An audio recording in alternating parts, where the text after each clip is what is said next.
Today, I want to talk about being molested and blaming myself as a kid and throughout life.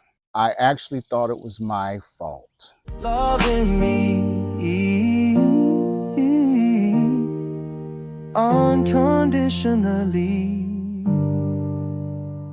So, before we even go any further, I want to say that I choose not to reveal who they were. It's my decision. I've forgiven, and I'm on a journey of healing and self-healing and self-love now. And I don't want to do that. That's not something I'm going to ever do. And that's not something that I choose to do at this in my life. It's my decision. It's my choice. That's just something I wanted to say before I actually talk about this very sensitive topic. So, without going into details about the exact incident, you just need to know that it did happen at a young age by someone who was really close. And one of the first things that you're told is if you tell anybody, you're going to hurt your family, you're going to hurt your mom, you're going to hurt the Black community, you're going to hurt people around you if you don't keep it a secret, if you don't keep it to yourself.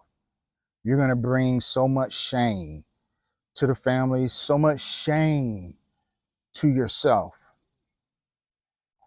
And that shame went deeper when I started going to these Bible meeting, just church services, so young in my life, like 7, 8 years old, and told about all these homophobic views and about fornication.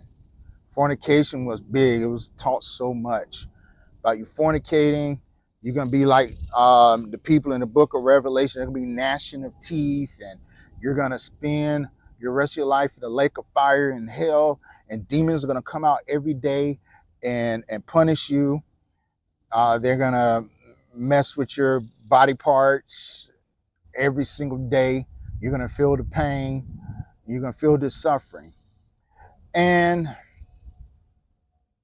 being that young, you don't really know the difference because, if you don't know that when you are molested or whatever the case may be, there's still like some sexual arousement there, right?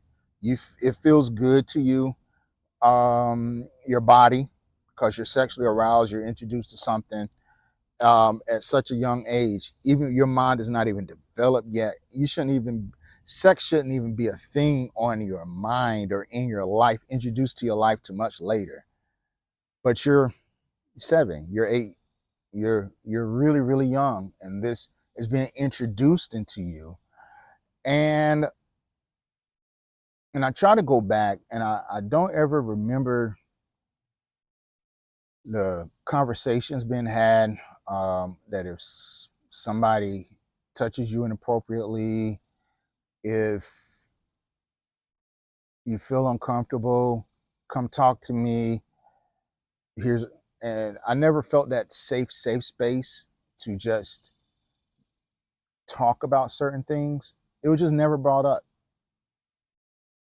People joked about being gay, or people joked about other sexual things. There was like a lot of sexual things happening in my family, but nobody ever had that safe space. And I'm not trying to blame anybody, shaming. I don't have time for that in my life. Anybody who knows me know that I don't have time for that. So it's not about blaming somebody. Oh, they should have done this. They should have done that. This happened over 40 years ago. And I've moved to a place of healing and self-love, like I said. So I grew up in a time where kids were seen and really not heard. Step out of line, you say something you're not supposed to say, you get that belt, or you get that switch. Lord, to go outside and pull your own switch, and you get that switch, right? Or get popped in the mouth. I felt that the molestation was my fault because I had those arousing feelings, and I felt unholy. I felt that I wasn't pure, that I needed to spend so much time asking for forgiveness for something that was clearly not my fault. But from all of the church fire and brimstone rhetoric, certain things weren't really discussed. Rape wasn't discussed, molestation wasn't discussed. Or if you commit adultery, that was discussed a lot. So, and a lot of times in a lot of families, whenever it happened in the family, people kept it hush hush. They know it happened, but they kept it hush hush. They never confronted it, or that child themselves were now living a path of life of guilt and shame. Or a lot of times that child is blamed. I've seen this where a kid is blamed. I don't know how it is in other communities, but I know in the Black community it happens for actually talking about it, because now you making Uncle Bob or cousin Boo Boo or Daddy so and so or whoever the case, or Auntie or whoever the case may be, look bad. And now you're hurting them, and now you're hurting their families and their way of life. Now you're making them look bad. You're making the family look like a bad family. You're bringing a lot of shame upon the family for actually bringing it up. So a lot of times when this happened to you, being molested, you just kept it to yourself. That's what I did. I kept it to myself all my life. This is the first time I ever talked about it openly, publicly in my life. And it's okay now, but it really, really played a toll on my life. I felt nasty. I felt foul. I felt used. I was untrusting and standoffish. I hated Black men because at every turn, I felt that people had agendas or ulterior motives, and they were taking something from me. And you know what? It was true. It wasn't just in my head, because because of my people pleasing, of me wanting to fit in, of me wanting to be loved, I attracted those type of people into my life. People who came in and had agendas, or they had ulterior motives, or they were just selfish. They were so freaking selfish, and had taken something from me. In other words, I had to be a people pleaser in order for them to like me or love me, or to feel like that's artificial like and love. It was for them to treat me nicely. Let's do it that way. For them to treat me nicely, not for them to love me or to like me, but for them to treat me nicely. Um, I remember being dismissed by these same people after they used me up. They would pick up me in front of everybody or treat me like crap one minute, and then treat me nice the next minute, and then treat me like crap again. Just back and forth, back and forth. I was just this human doormat or this garbage can. And they would do it because I didn't act like they did. I didn't talk like they did. I didn't move like they did. I didn't submit to them like they thought I should. I even remember this time when I was feeling suicidal. There are some things that had happened in my life. I felt guilt, I felt shame, I felt no hope, I felt hopeless, I felt Like, and I'll talk about it one day. And I felt like there was no point of living. And I remember this pastor saying that I was no good to them or their ministry anymore. Imagine like serving and giving your life to something, and then you come broken. You're suicidal on the inside. You haven't told anybody. You're at your lowest of the lowest of the lowest I've ever been in my life. And I was a leader in the church.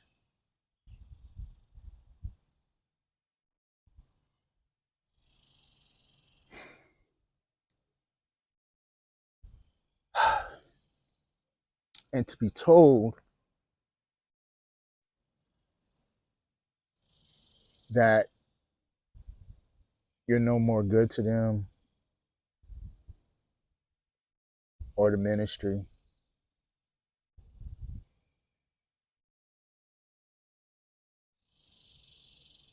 I was ready to just end it all.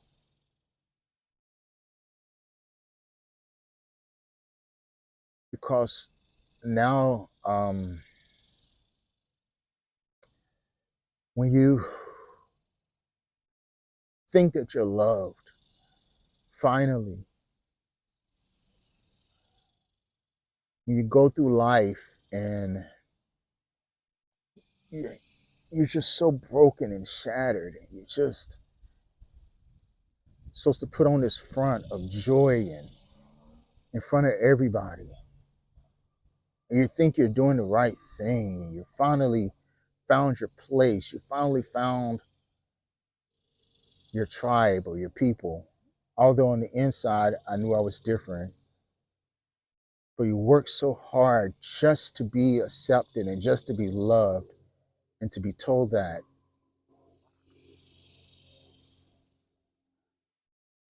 from someone we had the utmost respect for.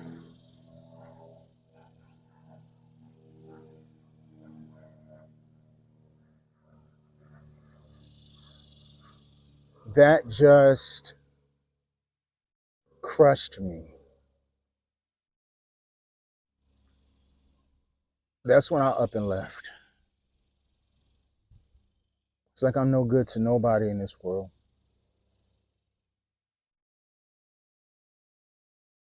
Found a beautiful person that I love, still to this day, who actually cared about me unconditionally. And it was weird because I never felt that before. I just moved away with them, never to look back. I blame myself for all the things that other people did to me throughout my life. Man, I blame myself for being molested. I figured that's how it all started. Well, actually, before then, I blame myself for my real dad leaving. Um, for him, the only times he would talk to me is whenever he would like scold me or tell me I'm doing something wrong. And I've only met him a few times in my life. I blame myself for not following my dreams and my passions. I blame myself for being gay. I blame myself for not being man enough. I blame myself all the time for not being perfect enough and singing the right notes and directing the right way and doing all these things in the church. I blame myself for not being able to stick to anything in life. I was constantly moved and couldn't stick to a career path or directions in life because I felt unworthy. I felt not enough because I always worried about the thoughts and opinions of others, and however they felt is how I felt. It's how I made my decisions in life. I was told you're a leader. You're supposed to have joy. Suck it up, be a man.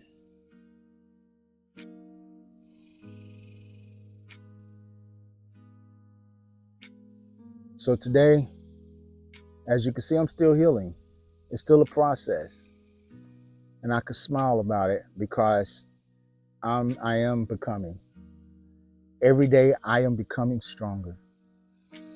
I am becoming wealthier. I am becoming whole. I don't beat myself up in this process. I beat myself up so many times. I give myself grace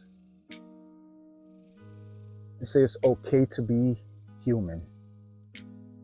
It's okay to cry. I know I've been told real men don't cry. It means you're a punk. It's okay to cry. It's okay to laugh. It's okay to just experience life and just be yourself. It's okay. It's okay.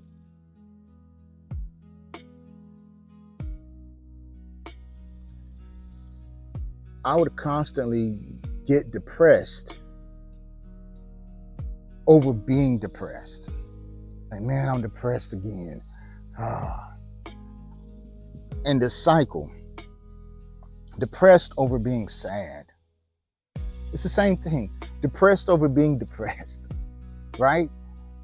And depressed that I'm depressed about being depressed. Just this endless cycle. And I was like that most of my life because I figured that something was wrong with me for being who I am.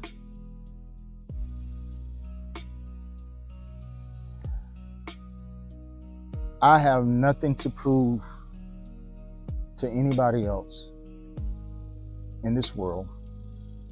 Nothing to prove. I am me, and I don't have time to be proven to other people, even on YouTube, of who I am. This is me. Like it or leave it. Don't care. I am learning to be present in this moment. Like right now, I am, it's very therapeutic for me to do videos outside in the woods, in nature, because that's why I feel like the open heavens and the open sky. Every now and then you may hear a plane go by. I'm not doing a lot of editing. I'm just speaking from the heart. You may hear bugs. I think you call them cicadas. I think that's what you call those bugs, making that noise right there. Yeah. But this is my environment. This is what I love. And I love myself enough to do it the way that I want to do it. And stop blaming myself for not being like everybody else. Sure, it hurts sometimes. Sure, those past things, the molestation and all that pops up in my head.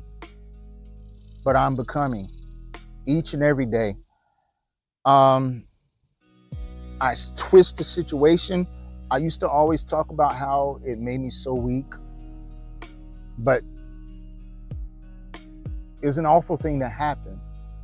But it's made me strong. And if I could endure that, if I can endure the things I've endured in life, I can conquer or endure anything. I can reach any goal. I can fulfill any dream in life because it made me strong.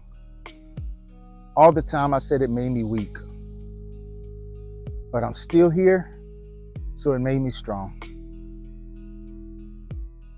I am becoming. Just take a breath in through your nose, breath out. It's okay.